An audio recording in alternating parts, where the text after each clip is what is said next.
Welcome to the Aerospace Executive Podcast, featuring in-depth conversations with executives, leaders, influencers, and journalists in this dynamic, high-stakes industry. Hosted by Craig Picken, founder of Northstar Group, the boutique executive search firm for the aerospace industry. You'll learn how top aerospace executives are developing their people, competing for talent, overcoming challenges, and adjusting to industry trends to drive growth and profits. And now, let's join your host, Craig Picken. Welcome to the Aerospace Executive Podcast. As always, I'm Craig Picken. Once again, I'm here with my good friend, Matt Johnson. What's up, everybody? Hey, Matt. Matt is my producer, my good friend, a very talented artist, an author, and all-around smart guy who is a great guest to have on. He brings some unique perspectives to the podcast. And Matt, how you doing out there? Doing awesome. It's another beautiful day in San Diego. We got some fun stuff to talk about, so I'm pumped to be back with you again. The last episode we did together was a blast, and we talked about some fun stuff about how to hire A-plus talent. And so we're going to go a little bit deeper on that, but from a different angle, right? Because you've had some interesting experiences over the last couple of weeks. So we're going to talk about why we shouldn't treat people as applicants. What we can do about it if we're like in the executive position, right? So if you're a candidate and you want to get a top flight position, how to handle that kind of situation.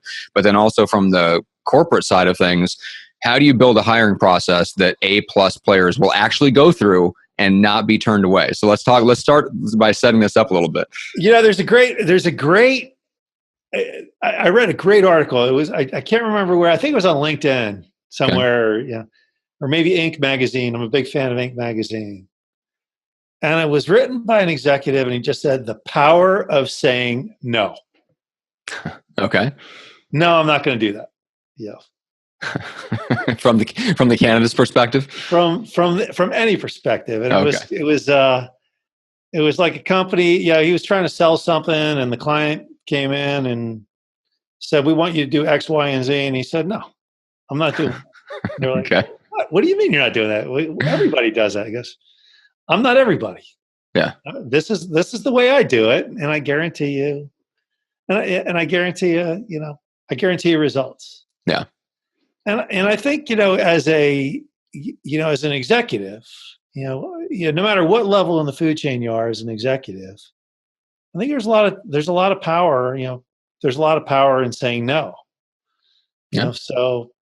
When a company says, "Okay, we're gonna do a video interview, and we're gonna send you this link," you got to answer 5 questions into your podcast camera, right, and send it back to us. And if we find a spark there, we'll call you back. The answer is no. That's right. The Rock does not read into audition for movies. So it's a little bit of that, right? So maintaining control, maintaining kind of your identity and thinking of yourself as an A-plus player, and A-plus players don't go through that kind of process. So what does a process look like? Like if you're a candidate, if you're an executive, and you're obviously in the position where you're either thinking about it or you're open to moving or something like that, and you kind of get a little bit into the process. What should that look like to indicate to you, oh, they're treating me like an A-plus player versus a B or C player? Look, I think an A-plus players are pretty well known in their industries. Mm. They've got a very good track record of achievements that they can rattle off. Like every good salesperson, every good sales or business development person or profit and loss leader knows their numbers. If you ask a really good salesperson, how much did you sell in 2017? They will tell you right off the bat, hey, look, my numbers are verifiable. I sold $20 million worth of stuff. I brought on 10 new customers, and my margins were X. Right. That's an A. All of a sudden now that's a sales player, a salesperson that you're listening to. Here's a guy that knows his numbers, or a girl that knows their numbers. Mm. The B player will sit there and say, well, I don't know. I have to go back and look at my notes, but I think we sold, what's the we? I didn't ask how much we sold. How much did you sell? Yeah. We as a team could be, 10 salespeople on a team, $100 million in a sale, Yeah. Take your Pareto principle, your top two people did, 60% of the volume, everybody else did whatever. Were you one of the top two, or were you number one or number 10? Right. Yeah. So that right there automatically. So, I think at the end of the day, the top, the A players know their numbers. Mm-hmm. They know their achievements. They can rattle them off in a minute, and they know what they're looking for next. Mm-hmm. The B players are sort of a little wishy-washy. They tend to dodge the questions. They really don't know either what they're looking for or what they've accomplished. Mm-hmm. And so I think when that A player starts to, poke his or her head out, look for that new opportunity, maybe a recruiter calls them, maybe a company calls them directly and says, hey, look, we have this position. We'd like to talk to you about it. But then they go through this quote unquote applicant process. You're no longer an A player. You're just an applicant. Yeah. And you went from on top to, in the middle of the dog pack. Well, it seems like that's happening more and more often, right? Because we're getting, for whatever, there's a lot of reasons, but companies are kind of using, whether it's outside firms, whether it's internal processes, they're using all these things to kind of screen people out in the interest of just not wasting their time or whatever the case is. They're trying to put people through a certain funnel, right? Putting people through a certain process.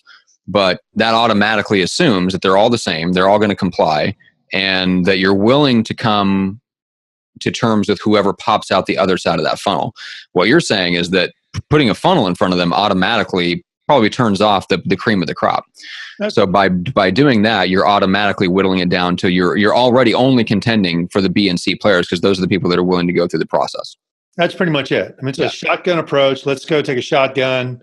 Mm-hmm. Let's go get 1,000 resumes, and we'll sift through them. And of the 1,000 resumes, we'll go find 50 of them which look somewhat, we'll do keyword searches, or we'll do stupid, we'll do these stupid things that we think work, mm-hmm. i.e., keyword searches or what have you, versus going, hey, wait a minute, where are we most likely to find this person? Well, mm-hmm.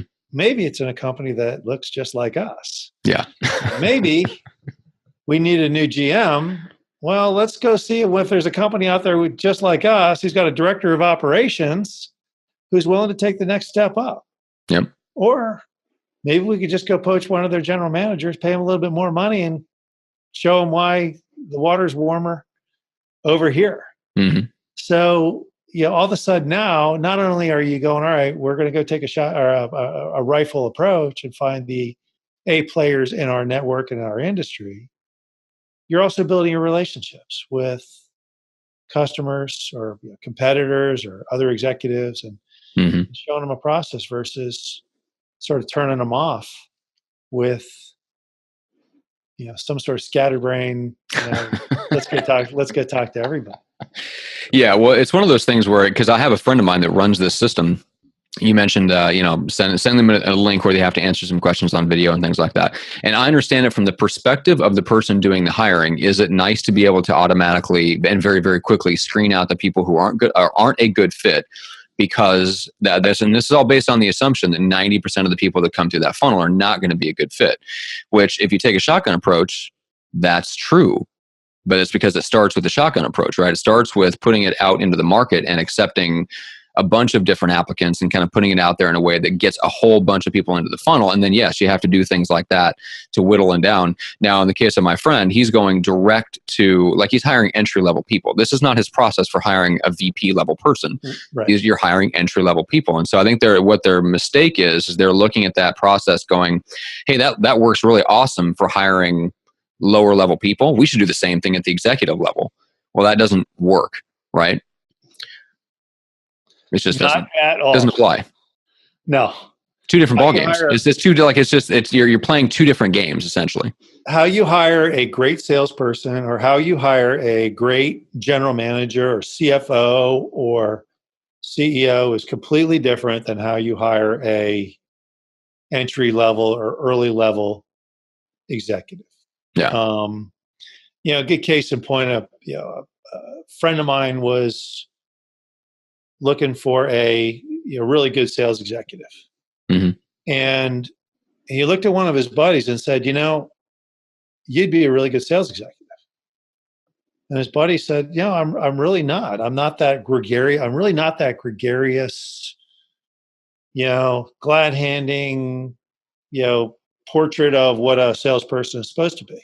Mm-hmm. And he says, well, what are you? He goes, do you buy a lot of stuff? It was in the biomed Mm-hmm. industry. He goes, do you buy a lot of stuff? He goes, yeah, I buy a lot of stuff. He was kind of a supply chain procurement guy. Mm-hmm. He says, yeah, I buy a lot of stuff. He says, now when you buy stuff, do you buy it from the guy who comes in, who's glad handing you and slapping you on the back and high energy dude, just trying to, hey, you need to buy our stuff? Or do you buy it from the expert who walks you through the process and kind of helps you get to where you need to be? He goes, well, I kind of buy it from the guy who's willing to spend more time with me and show me the value and other stuff. He says, so what makes you think you wouldn't be a good sales guy? It's a very good line of questioning. So now if you took that guy and just said, hey, look, we're going to throw you on a camera. Mm-hmm. Maybe he's got a, I don't want to say a low energy personality, but maybe he's got a methodical personality where he thinks about things. Yep. And he might be and maybe just doesn't show well on camera. Mm-hmm. Are you eliminating the process? Are you eliminating him for a reason that is? Yeah, that's an interesting one, especially the camera thing. That's an interesting one because a phone interview is one thing, right? Versus an in-person sit down, grab dinner kind of thing, right? A camera, especially a web, like forcing someone to go through a link and click on open up their webcam. That's a lot to ask. And because my buddy is hiring people in their late teens, early 20s for like entry-level marketing positions using that method. It's a lot to ask people in their early 20s to hop on something like that and jump on and be professional, engaging, and get the technology right?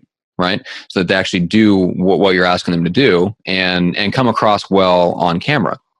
It's a lot to ask somebody who isn't comfortable with the technology, number one, and has never been in that position in their life, probably is not, Snapchatting every day, probably is not using their phone as a camera, like people under, my age and under. Like we use our phone almost primarily as a camera. Like it's no big deal. It's becoming no big deal to that generation. So that may change and that may shift over the next 20 years to where we may become more comfortable with that, or initial meetings may take place on Zoom, more often versus in person or on the phone. But it's not that way now. And you're definitely eliminating people who might be incredibly exceptional A+ player executives who are just not comfortable and will not come across well on a webcam. It's just so not a great fit for that market. I think look, no matter what level you're hiring, real good, look, achievers achieve. Mm-hmm. Unachievers don't achieve. And it's a very simple question.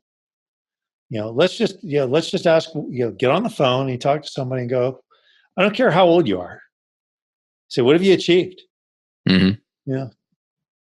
22-year-old might say, well, I paid for my own college. I made straight A's. Yep.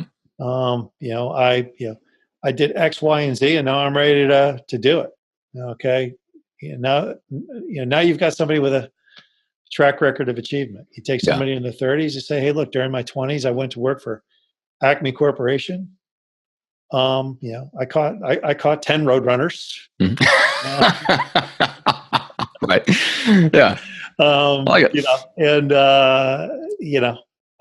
grew my territory, or there's something. There's something there, and they're able to walk you through a process and say, look, here's what I achieved. Here's why I'm proud of it. Here's how I can prove I did it. And what I want is something that takes me to the next level. My current company, hey, look, maybe I want my boss's job, but he ain't going. So I need something. I need to go somewhere else where I can grow a little bit, or I'm just looking for something different, but I have a track record of achievement. Yeah.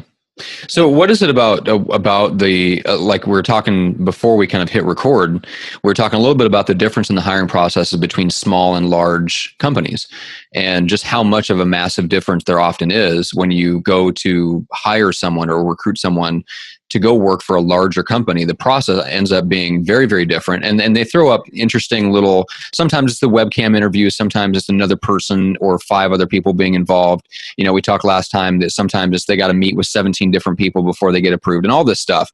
What it really gets down to, as you mentioned, it's uncertainty. What do you think is kind of behind that, and why are larger companies building so much uncertainty into the hiring process? Yeah, I think it comes to this. I think smaller companies are looking for the person to hire. They're like, yeah, they're hoping that the next person that walks through the door is it.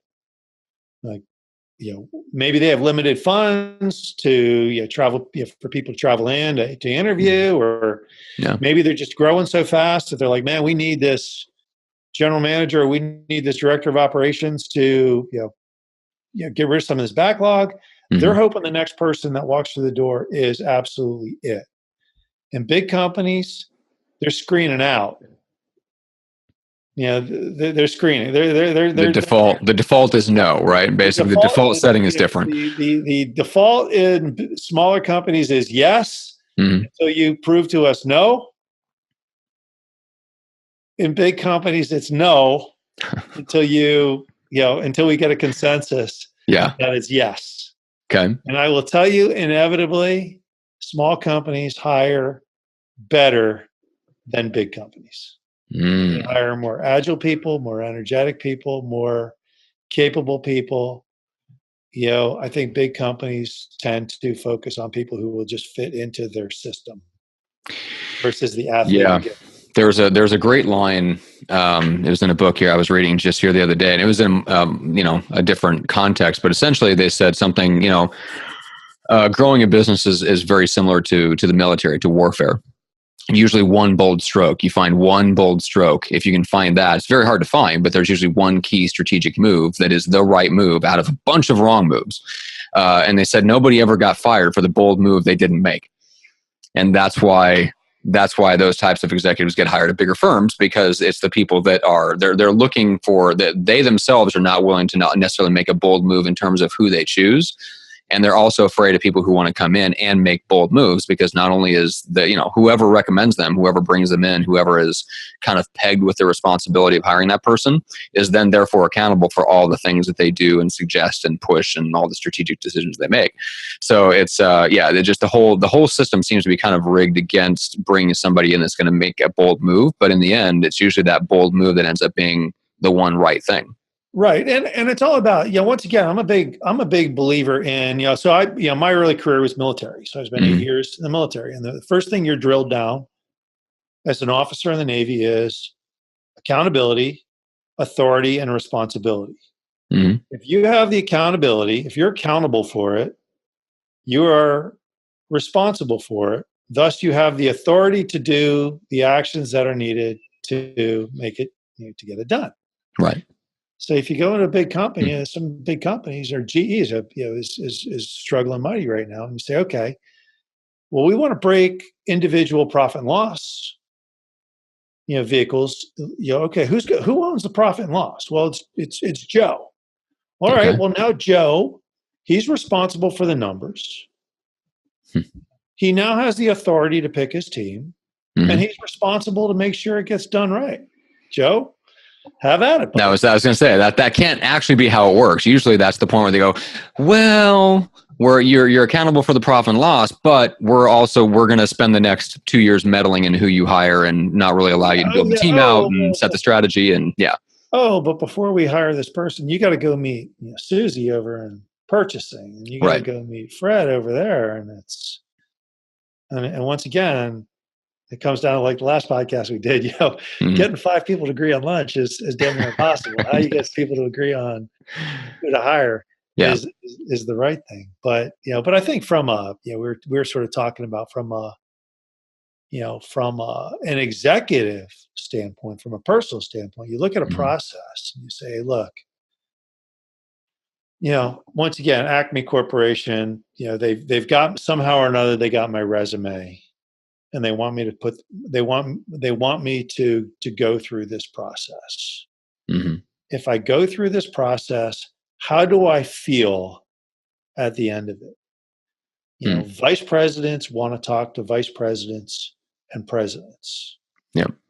Directors want to talk to directors, vice presidents, and presidents. The minute you put a manager or less than a manager into a hiring process for a vice president or a director, all of a sudden now the guy's question is heading, well, why am I being interviewed by a low-level employee? And you're going, does that make me look good as an executive? No, Yeah.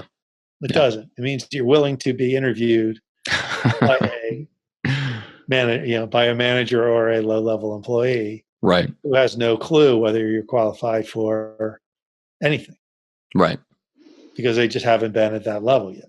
Yep. So I think that's, and it's all in an effort to gain consensus within the larger organizations. Right. Yeah. And then once again, that's one way to root out, from a company standpoint, that's one way to root out A players and B players. And B players will take anything. A players, if they don't get what they want, will kind of walk away, unless it's such a, hey, look, it may be 80% of what they want, with a great opportunity for upside. Yeah, but you wrote something recently about the fact that we're pretty close to full employment. And so the climate, I think, has changed, and I don't know that the expectations around it has really matched, because this is not 2008, 2009, right? There's not a bunch of executives running around. There's not a lot of super highly qualified people who just lost their jobs, got laid off, who are now looking for any and every opportunity they can. That it seems like employers maybe still have a little bit of that mentality, that they can be the choosers, when really at this point it's flipped. It's the executives doing the choosing. Well, the deal is this: everybody always asks me how my business is, and at the height of the Great Recession, 2010, 11, 12, it was great. And why was it great? Because companies were really struggling, and they're like, look, find me one person who can do the job of three. Find me one superstar. Yeah. Yeah. Or, and I'm trying to think, Roger Wolf was the guy's name, CEO of DeCrane Holdings. He said, find me somebody who can make me a lot of money or save me a lot of money. And I will hire him today. Everybody else is overhead. That's a very powerful, that's an exponential question. Who is the person right now that can make me a lot of money or save me a lot of money? Yeah. And so when you think about, and when times are bad, companies need to be looking out for that really strong player who can get them through the bad times. Because that's when, look, hard times weed out a lot of bad habits. Right. Expensive dinners, first class seats. When times are good and you fly first class to Europe or business class, nobody cares. When times are bad, hey, look, that extra $3,000 you spent on that airplane ticket, that hurts. So, during really, really good times, companies will hire BC players sometimes just to get their, hey, look, we got so much work going on. We just throw bodies at the problem. Yep. But when times are bad, all of a sudden now the herd gets thin. I sort of take it on a different level. I'm like, hey, look, if your business is really, really good, you always need to be you always need to be on the hunt for A players. I mean, my gosh, the Celtics are always looking for the next Larry Bird, or and the Lakers were, obviously we're looking in it to win it. Yeah, they're in it to win it. They're always hunting for good players. And when they see them, they'll hire them. And quite frankly, they'll find a B player or two and they'll make room for the A player. It's an interesting analogy, though, because I think for whatever reason, we don't approach it like sports. And me being such a big sports fan, it's helped because I love football coaches and have read a bunch of books about football coaches and stuff. And yeah, I think it makes a difference. But in basketball is even an extreme example because you've got 5 starters and I think 11 people total. Like every single person has to count. Every single person has to do a specific role and do a specific thing around the superstar. There's a way that basketball teams are constructed, and because of the constraint on the number of people, it's understood that obviously you're trying to get the most talented, at least in specific areas, the most talented people and to fill each of those slots. It's interesting because I think in business we lose sight of that because we don't think of it as I have to field the same team of 11 players month after month after month. Like for the upcoming season, my job is to get the 11 best players on my team that I can rotate in and out. I think we tend to think of it more as this is a group of people that is theoretically expandable, like that there's room for B and C players because, well, we'll just hire the next person that we hire and we're growing, or there's always somebody else that we can hire. I don't think we think of it quite that way as like the limited slots to fill, and each one of those slots, that person better be carrying their weight. Yeah, no, that is exactly, the sports team analogy to me is, and a lot of people are like, look, enough with the sports team analogies. But I'm like, hey, look, it's competition, people. Yeah. That's competition. Or the other thing is the Navy SEALs, or the Special Forces. Everyone, you get a team of 12. Everybody's got to carry their weight. Mm-hmm. If one person falls, that makes 11 that got to carry the whole weight. That got to carry the weight. Mm-hmm. And you don't have a lot of room, so you continually have to be finding the people that are going to fit in that organization in the way it needs to be. And quite frankly, look, I'm not a big fan of firing people or whatever. Right. But at the end of the day, it's competition. And if you find people that can, if you find one person who can save you $3 million, and you don't have room to bring them on board, figure out a way. That may be, right. Look, that may be it's business. Yeah. That may be telling 2 or 3 people to polish your resume up to go find another job. Mm-hmm. But what was really interesting is during 2010, I think it was early 2010 or maybe early 2011, mm-hmm. When things were still pretty bleak, I lost 3 searches in a row because executives had multiple offers. You're talking about a CFO, you've got him an offer and he's like, hey, look, you got to up the ante mm-hmm. because I got 2 other offers this week. Yes, I am that good. Mm-hmm. And I guarantee you, he didn't, do a phone. He didn't do some sort of video interview, pre-video, answering questions. Yeah, and this is what's so interesting about business is just how often egos get involved, because that shouldn't be like that. That can trigger a lot of, well, we're not gonna, you shouldn't need we're not going to compete. We're not going to auction. This is not an auction for you to come work here. Like, we are the company. Like you come and you supplicate, and maybe we'll deign to allow you to work here. So you get that the situation where it's flipped, and there's multiple offers for the right people. And yeah, it's very easy to kind of pull back from that. But all that is just ego. It's simple, just supply and demand economics. It's going to flip, and the next time it'll be the person that needs you more than you need them, and that's fine.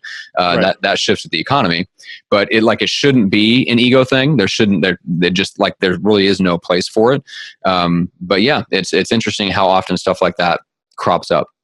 Yeah, no, it's look, and it's like I said, it's good economic, behavior, good economic times, versus bad economic times, and mm-hmm. how people are, how employees are engaged or treated. It ebbs and flows with the economy. But I think at the same time, from a personal standpoint, I think every person out there is responsible for themselves.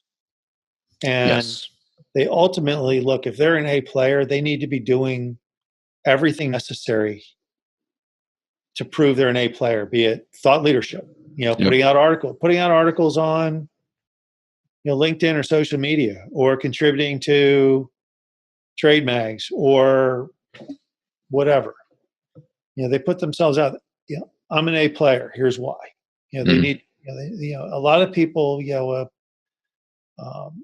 They're not looking out there for themselves. They're thinking that, hey, look, if I do a good job, the company will take care of me. Well, no. Nope. No, not. Well, Nani, was never really true, but it's really not true now. It took a long time for the tide to kind of wash out and reveal everyone that had that misconception. It's funny because I was going to ask you to end on something really practical and tactical, and you beat me to it, because it really is that thought leadership strategy. And you've been blogging for years, like well before we started working on the podcast together. You've been blogging and writing really like high quality, really thoughtful stuff on where the industry is headed. And that takes extra time, right? That's on top of what you're doing, the actual work of what you do. And so we get that, like being a thought leader, positioning yourself as a thought leader does take some extra time to share what you're doing, what you're learning, and what you know. And that's as simple as thought leadership is, those three things. So it does take some extra time. But I was thinking about this when we were in the lead up to us recording together. There's absolutely a ton of value in being an A+ player. The problem is, if you're an A+ player that nobody knows about, are you really an A+ player? You may be, in the sense of what your execution level and your potential to lead a part of the organization. But if you are not known as an A player, you won't command in the market the price and terms that you want for what you do. And that's just simple. Again, going back to simple economics, if people don't know you, if they don't know that you're an A player, they're not going to fork over the money, and they're not going to make the terms. They're just not going to meet your demands.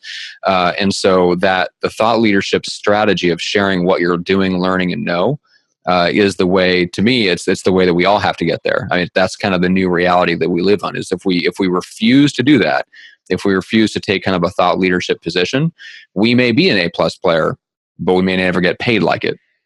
The world has no room for it. There's very little room in the world, in my opinion, or at least in the business world, for wallflowers. Every company has somebody that constantly delivers, and they get the work done. They do quality work. They get it on time, but they don't know. They either don't promote themselves because they think everybody else will, because the quality of their work speaks for itself. I don't believe that's to be the case, because there's so many people with their own self-interest in mind. They're happy to give the A players the work and not give them the credit. Yeah. So I think at the end of the day, it comes down to, look, personal responsibility. A players need to show that they are A players. A players don't go through B processes to find A jobs.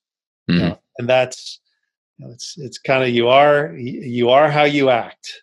Yep. And if you're willing to submit yourself to a bunch of demeaning, large corporate processes, then you're the guy who's just willing to go through the bullshit to get somewhere.